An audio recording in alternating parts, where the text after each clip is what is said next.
తెలంగాణలో phone tapping case విపరీతమైన hit ఎక్కిస్తోంది. రాజకీయంగా ఒక రగడకు తెరలేపింది.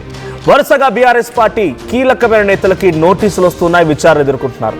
ఇదే క్రమంలో మాజీ పోలీస్ అధికారి ఐపీఎస్ ఆఫీసర్గా విధులు నిర్వర్తించి ఇటీవల కాలంలో రాజకీయాల్లోకి ఎంట్రీ ఇచ్చాడు బీఎస్పీ. ఆ తర్వాత బీఆర్ఎస్ పార్టీలో కీలకమైన నేతగా ఉన్నటువంటి ఆర్ఎస్ ప్రవీణ్ కుమార్కి సజ్జనార్ షాక్ ఇచ్చారు. ఆయన ప్రస్తుతానికి సిట్ చీఫ్ సజ్జనార్ బీఆర్ఎస్లా మారిన వైనం అని చెప్పి వరుసగా అంటే ఆయనకి టార్గెట్గా బీఆర్ఎస్ పార్టీలో కీలక నేతలు మారిపోయారా? వరుసగా హరీష్ రావు, కేటీఆర్ను విచారించిన సిట్ ఇప్పుడు సజ్జనార్ మాజీ IPS officer RS Praveen Kumar కూడా నోటీసులు జారీ చేశారు. అయితే దాంట్లో 2 రోజుల్లో మీరు చేసిన ఆరోపణలపైన సంబంధిత ఆధారాలని చూపించాలి, లేదు అనంటే మీపై చర్యలు ఉంటాయన్నట్టు కూడా ఆయన మెన్షన్ చేయడం జరిగింది. సో నిన్న కేటీఆర్ని ఫోన్ ట్యాపింగ్ కేసు వ్యవహారంలో విచారించిన సంగతి మీకు తెలిసిందే. సుమారుగా 7 గంటల పాటుగానే విచారణ కొనసాగింది. సో ఉదయాన్నే 11 గంటలకి సిట్ కార్యాలయంలో జూబ్లీహిల్స్ పిఎస్కి వెళ్ళినటువంటి కేటీఆర్ సుమారుగా సాయంత్రం 7 గంటలైంది ఆయన బయటకు వచ్చేసరికల్లా. సో 7:30 గంటల పాటుగానే విచారించారు. సో ఈ విచారణ తదనంతరం ఆయన మీడియాకు వచ్చి మాట్లాడుతూ అక్కడ ఏం జరిగిందో కూడా వివరించారు. అయితే నిన్న ఉదయాన్నే ఎప్పుడైతే సిట్ కార్యాలయానికి కేటీఆర్ వెళ్లే ముందు కొన్ని కీలకమైన వ్యాఖ్యలు చేస్తూ ఆ తర్వాత దీనిలో ఉన్నటువంటి లోటుపాట్లు ఏంటి, పోలీస్ అధికారులకు ఉన్న విచక్షణ అధికారాలు ఏంటి, సిట్ ఏం చేయబోతోంది, ఏం చేస్తోంది, ఒక పోలీస్ అధికారి రిటైర్డ్ ఐపీఎస్ ఆఫీసర్ మా ఆర్ఎస్ ప్రవీణ్ కుమార్ గారు మరింతగా మీకు వివరిస్తారని కేటీఆర్ అక్కడి నుంచి చెప్పి వెళ్ళిపోయారు. ఆ తర్వాత కొన్ని గంటలకు ఆర్ఎస్ ప్రవీణ్ కుమార్ మీడియా సమావేశం పెట్టడం, మీడియా సమావేశంలో అనేక అంశాల గురించి మాట్లాడుకురావడం, అదే క్రమంలో సజ్జనార్ పైన కూడా చాలా తీవ్రమైనటువంటి వ్యాఖ్యలు చేయడం. సజ్జనార్ 7 కేసులు ఉన్నాయి ఆయన పైన 7 కేసులు ఉన్నాయి, మరి వాటి మీద కూడా సిట్ చేయండి క్రిమినల్ కేసుల మీద. సజ్జనార్ మీద 7 క్రిమినల్ కేసులు ఎందుకున్నాయన్నట్టుగా ఆయన ఆ మీడియా కాన్ఫరెన్స్లో మాట్లాడుకోవడం జరిగింది. ఇప్పుడు వాటిని సీరియస్గా తీసుకున్న సజ్జనార్, నువ్వు నాపై ఎటువంటి ఆధారాలు లేకుండా, కనీసం దానికి సంబంధించి సపోర్టింగ్ డాక్యుమెంట్ అయినా చూపించకుండా నీ ఇష్టం వచ్చినట్టుగా నువ్వు నా పైన 7 కేసులు ఉన్నాయని చెప్పి 7 క్రిమినల్ కేసులు ఉన్నాయని చెప్పి అబద్ధపు వ్యాఖ్యలు చేశావు. సో దీని నేపథ్యంలో నువ్వు సపోర్టింగ్ డాక్యుమెంట్ చూపించలేరు. ఇప్పుడు నేను అడుగుతున్నాను, నాపై 7 కేసులు ఉన్నాయి, ఏ పోలీస్ స్టేషన్లో ఉన్నాయి, ఏ క్రైమ్ నెంబర్స్తో ఉన్నాయి, నాపై నమోదైన సెక్షన్స్ ఏంటి, ఎప్పుడు నా పైన కేసు నమోదైంది, ఇవన్నీ కూడా దాని స్టేటస్ ఏంటి, దాని ఇన్వెస్టిగేషన్ ఎలా ఉంది, నేను ఎక్కడ కూడా కోర్టుకు వెళ్ళానా, ఇవన్నీ వివరాలు నాకు తెలియదు. మరి నీకేమైనా తెలిస్తే నాకు ఆధారాలతో సహా 2 రోజుల్లో ఈ నోటీసులు అందినప్పటి నుంచి 2 రోజుల్లో నాకు వివరణ గనక ఇవ్వకపోతే డెఫినెట్గా you will be taken action అని చెప్పి సజ్జనార్ ఆర్ఎస్ ప్రవీణ్ కుమార్ పైన ఆగ్రహం వెలగక్కారు. సో మనం విజువల్స్లో చూస్తున్నాం, ఇక్కడ మీకు 2 లెటర్స్ కనబడుతున్నాయి. ఒకటి సజ్జనార్ చేసిన ట్వీట్, ఆ తర్వాత ఇంకొకటి సజ్జనార్ ఆర్ఎస్ ప్రవీణ్ కుమార్కి పంపించిన ఆ నోటీస్. ఒకసారి పీసర్ ప్లే చేయండి. సో అది ఆ నోటీసులో to RS Praveen Kumar IPS retired, this is to bring to your notice that you mister RS Praveen Kumar retired IPS, while addressing a press conference on 23rd 1st 2026, made a statement and allegations in the public domain to the effect that the chief of special investigation team is involved in 7 criminal cases and further demand constitution of another sit to inquire him. So నా పైన 7 criminal కేసులు నమోదయ్యాయని, ఆ 7 criminal కేసులను నా పైన SIT వేసి విచారించాల రకంగా మీరు మాట్లాడినటువంటి ఆ తప్పుడు వ్యాఖ్యలకు గాను మీరు వాటిని ఆధారాలు చూపించాలి అని రకంగా మళ్ళీ నోటీసు పంపించారు. ఇప్పుడు ఇక్కడ పొలిటికల్ రగడ ఎలా స్టార్ట్ అయిందనంటే, వరుసగా ఇప్పటికే హరీష్ రావుని ఈ సిట్ కార్యాలయానికి పిలిచి విచారించడం, హరీష్ రావు విషయంలో ఏం జరిగిందని రకంగా బయటికి కొన్ని వార్తలు రావడం, ఆ తర్వాత హరీష్ రావు తన కుమారుడికి సంబంధించి విమాన ప్రయాణం ఉంది, అందుకే హరీష్ రావు మేము పంపించామని చెప్పి ఆయన డైరెక్ట్గా ఒక ట్వీట్ చేయడం, ఇప్పుడు కేటీఆర్ను విచారించడం, కేటీఆర్ విషయంలో కూడా ఏం జరిగిందని రకంగా ఏ కేసులో ఇన్వెస్టిగేషన్ చేశాం, ఏం జరిగిందని రకంగా కేటీఆర్ విషయంలో కూడా ఒక ప్రెస్ రిలీజ్ని సజ్జనార్ ట్వీట్ చేయడం, ఇప్పుడు ఆ తర్వాత మళ్ళీ ఆర్ఎస్ ప్రవీణ్ కుమార్కి నోటీసులు ఇవ్వడం, ఇలా వరుసగా ఒకరి తర్వాత ఒకరిపైన డైరెక్ట్గా వారిని ఎంక్వైరీకి పిలవడం కానీ, లేకపోతే వాళ్ళు చేసిన ఆరోపణలకి సమాధానాలు చెప్పాలని కానీ సజ్జనార్ వారికి సిట్ అధికారిగా, తర్వాత హైదరాబాద్ సిపిగా సో ఆయన నోటీసులు ఇవ్వడాన్ని కొంత ఆసక్తి రేపుతోంది. కొంత వర్సెస్ అంటే బీఆర్ఎస్ వర్సెస్ సజ్జనార్గా మారిపోయిందా ఈ వార్ కాస్త? పొలిటికల్ రగడ దీనికి రాజుకుందా అనేటువంటి ఒక అనుమానం, ఒక ఆసక్తి అయితే రేపుతోంది. సో ప్రస్తుతానికి ఆర్ఎస్ ప్రవీణ్ కుమార్కి అయితే నోటీసులు అందాయి, మరి ఆయన ఎటువంటి రెస్పాన్స్ ఇస్తారో చూడాలి. సో మా ప్రతినిధి మధు ఉన్నారు. అంతకంటే ముందు ఒకసారి ఆర్ఎస్ ప్రవీణ్ కుమార్ నిన్న మీడియా కాన్ఫరెన్స్లో ఏం మాట్లాడారు, సజ్జనార్ పైన ఎటువంటి వ్యాఖ్యలు చేశారు, ఆ వీడియో చూద్దాం. ఇప్పుడున్న సిట్ చీఫ్ సజ్జనార్ గారు, హైదరాబాద్ పోలీస్ కమిషనర్ కూడా సజ్జనార్ గారు, సిట్ ఇప్పుడు ఆయన సిట్కు చీఫ్గా ఉన్నాడు. ఇప్పుడు రెండవసారి ఏర్పాటు చేసిన సిట్, పొలిటీషియన్లను వేధించడం కోసం ఏర్పాటు చేసిన సిట్ ఏదైతే ఉందో ఆ సిట్కి ఆయన చీఫ్గా ఉన్నారు. నేను ఏమంటున్నా అంటే సజ్జనార్ గారికి ఈ సిట్ను లీడ్ చేసి ఈ ట్యాపింగ్ వ్యవహారాన్ని విచారించే నైతిక అర్హత ఆయనకు లేదు, ఆయన ఎలిజిబుల్ కాదు. ఎందుకు? ఇదే సజ్జనార్ గారు 2015లో ఇదే ప్రస్తుత ముఖ్యమంత్రి రేవంత్ రెడ్డి గారు టీడీపీ ఎమ్మెల్యేగా ఉన్నారు. మరి ఆనాడు ఎమ్మెల్సీ స్టీవెన్సన్, ఎవరైతే స్టీవెన్సన్ ఉన్నాడో స్టీవెన్సన్కు 50 లక్షల నోట్ల కట్టలు ఇచ్చి ఓటు కొనుక్కోవడానికి, ఎమ్మెల్సీ వేం నరేందర్ రెడ్డి ఎమ్మెల్సీ కోసం ఓట్లు కొనుక్కోవడానికి లంచం ఇస్తున్న కేసులో పట్టుబడ్డాడు. ఆనాడు డిఐజీ ఎస్ఐబిగా సజ్జనార్ గారు ఉన్నారు. ఇంటెలిజెన్స్ చీఫ్గా ఇప్పుడున్న డీజీపీ శివధర్ రెడ్డి గారు ఉన్నారు. వాళ్ళకు తెలియదా ఇవన్నీ ఎట్లా జరుగుతాయో? వీళ్ళందరూ రేవంత్ రెడ్డి ఆ లంచం ఇస్తున్న సమాచారం ఏ విధంగా సేకరించిందో వాళ్ళకి తెలియదా? ఈ ఆఫీసర్ల మీద ఆంధ్రప్రదేశ్లో కేసులున్నాయి. ఆనాడు ఆంధ్రప్రదేశ్లో చాలా మంది రాజకీయ నాయకులు వీళ్ళ మీద, ఈ సజ్జనార్ గారి మీద, ఇంకా మిగతా ఇంటెలిజెన్స్ ఆఫీసర్ల మీద Bhavanipuram police station, Guntur police station, Kurnool police station, Alipiri police station, అదేవిధంగా Visakhapatnam police station, Payakarao police స్టేషన్లో ఇన్ని పోలీస్ స్టేషన్లలో వీళ్ళు మా ఫోన్కు ట్యాప్ చేసిండ్రని చెప్పి ఆనాడు ఇంటెలిజెన్స్లో ఉన్న అధికారుల మీద పోలీస్ కేసులైనాయి. ఆనాడు ఇంటెలిజెన్స్ ఉన్నది ఎవరు? సజ్జనార్ గారు, శ్రీధర్ రెడ్డి గారు. ఇప్పుడు ఆయన సజ్జనార్ గారు కమిషనర్ ఆఫ్ పోలీస్ అయినారు, శ్రీధర్ రెడ్డి గారు డీజీపీ అయినారు. మీరు ఏ అర్హతతోని ఈరోజు ఈ ట్యాపింగ్ కేసు మీరు ఇన్వెస్టిగేట్ చేస్తున్నారు? తెలంగాణ ప్రజలు గమనించాలి. వీళ్ళకి తెలుసు ట్యాపింగ్లు ఎందుకు చేస్తారో తెలుసు, ఏ చట్ట ప్రకారం చేస్తారో తెలుసు, ఎవరి నుంచి ఎవరిని పట్టుకోవడానికో చేస్తారో తెలుసు. అయినా కూడా వీళ్ళే కేసులు ఎదుర్కొంటున్నారు. వీళ్ళు ట్యాపింగ్లు చేసినారు.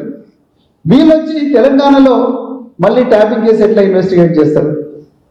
ఇక రెండో విషయం, ఇప్పుడున్న సిట్ చీఫ్ సజ్జనార్ గారు, హైదరాబాద్ పోలీస్ కమిషనర్ కూడా సజ్జనార్ గారు, సిట్ ఇప్పుడు ఆయన సిట్కు చీఫ్గా ఉన్నాడు.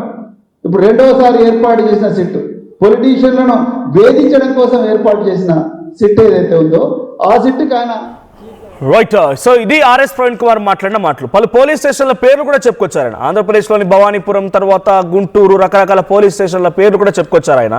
గతంలో ఎప్పుడో ఏదో ఒక విషయంలో ఆయన పైన పలు రకాలుగా కేసులు నమోదయ్యాయనే రకంగా ఆయన చెప్తూ ఉన్నారు. సో దీన్ని వితౌట్ ఎనీ సపోర్టింగ్ డాక్యుమెంట్ డైరెక్ట్గా ఒక పబ్లిక్ ప్లాట్ఫామ్లో మీడియా కాన్ఫరెన్స్ పెట్టి నాపై ఈ రకమైన వ్యాఖ్యలు చేయడాన్ని నేను తప్పుగా చూస్తున్నా అంటే ఒక నిరాధారమైనటువంటి ఆరోపణలు. సో ఒక అధికారి పైన, సిట్ చీఫ్ పైన ఏదైతే ఆన్గోయింగ్ ఇన్వెస్టిగేషన్ జరుగుతోందో ఆ ఇన్వెస్టిగేషన్ని తక్కువ చేసే విధంగా, దాన్ని పలచన చేసే విధంగా ఆ అధికారి పైన, ఆ ఇన్వెస్టిగేషన్ పైన మీరు మాట్లాడిన మాటలకి ఆధారాలు చూపించండి, నాపై ఎక్కడెక్కడ ఏ స్టేషన్లో కేసులు నమోదాయి, క్రైమ్ నెంబర్స్ ఏంటి, సెక్షన్స్ ఏంటి, ఆ తర్వాత నేను ఎక్కడైనా కోర్టుకు వెళ్ళాను, అన్ని ఆధారాలు నాకు సమర్పించండి, నేను చూస్తాను విత్ ఇన్ 2 days, లేదనంటే మీ పైన చట్టరీత్యా చర్యలు తీసుకోవాల్సి ఉంటుంది అన్నట్టుగా సజ్జనార్ ఇప్పుడు ఆర్ఎస్ ప్రవీణ్ కుమార్ కూడా ఈ నోటీస్ పంపించడం జరుగుతుంది. RS Praveen Kumar already notice అందుకున్నారు. మరి 2 రోజుల్లో ఆయన ఎటువంటి సమాధానం ఇస్తారో చూడాలి. ఇప్పుడు ఈ నోటీస్తో Sajjanar versus BRS party senior నాయకులు, కీలక నాయకులు ఇలా మారిందా? పొలిటికల్ హీట్ ఎక్కిస్తున్న ఈ అంశంపై మరిన్ని అప్డేట్స్ మా ప్రతినిధి మధు అందిస్తారు. మధు, సో ఏంటి సజ్జనార్ ఆర్ఎస్ ప్రవీణ్ కుమార్ వ్యాఖ్యల్ని చాలా సీరియస్గా తీసుకున్నారు. మొన్న హరీష్ రావు, నిన్న కేటీఆర్ అండ్ ఈ రోజు ఆర్ఎస్ ప్రవీణ్ కుమార్కి సంబంధించినటువంటి ఒక మీడియా కాన్ఫరెన్స్ పైన ఇది డైరెక్ట్గా సిట్ నుంచి వచ్చినటువంటి లెటర్ ఏం కాదు. సజ్జనార్ పర్సనల్గా ఆయన కమిషనర్, హైదరాబాద్ కమిషనర్ హోదాలో నాపై చేసిన తప్పుడు ఆరోపణలకి ఆధారాలు సమర్పించమని ఆర్ఎస్ ప్రవీణ్ కుమార్ని కోరుతూ ఒక లేఖ రాసుకొచ్చాడు. దీనిపైన బీఆర్ఎస్ పార్టీ రియాక్షన్స్ ఎలా ఉన్నాయి? వరుసగా వారికి నోటీస్ అందడాన్ని బీఆర్ఎస్ పార్టీ ఎలా చూస్తోంది? ఎగ్జాక్ట్లీ సిట్ చీఫ్ పైన చేసినటువంటి వ్యాఖ్యల పైన సీరియస్ అయ్యారు ఆయన. గతంలో ఆయన పైన కేసులు ఉన్నాయి. ఆయనే ఫోన్ ట్యాపింగ్ లో ఆయన ఇంటెలిజెన్స్ లో పనిచేశారు. ఫోన్ ట్యాపింగ్ ఆరోపణలు ఉన్నాయి. ఆంధ్రప్రదేశ్ లో కేసులు ఫైల్ అయ్యాయి అనేటువంటి కొన్ని పేర్లు చెప్పారు. భవానీపురం పోలీస్ స్టేషన్ అని, తర్వాత విశాఖపట్నం అని, ఇట్లా కొన్ని పేర్లు చెప్పడంతో వివరాలు సమర్పించాలనేటువంటిది నోటీస్ పంపిరు.